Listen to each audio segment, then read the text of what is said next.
দর্শক মণ্ডলী দেখতে পাচ্ছেন আমার এখানে এক জোড়া লাল গরু। তো এই লাল কুরবানির জন্য উপযুক্ত করা হচ্ছে, পরিচর্যা করা হচ্ছে। আমার এই ভিডিও যারা দেখে থাকেন তারা অবশ্যই কমেন্টে বলবেন কার কোনটা পছন্দ।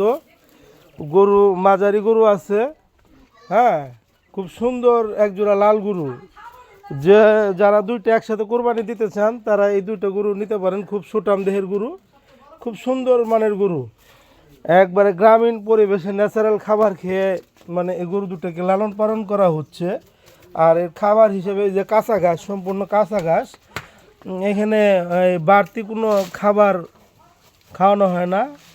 যা ওই যে আপনারা ফিড বলেন বা ওই যে আধুনিক যে খাবার বের হয়েছে রেডি ফিড, এগুলা পরিহার করা হয়েছে। এটা সম্পূর্ণ একবারে দেশি আদলে পালাচ্ছে, একবারে দেশি গরু, পিঠা গরু।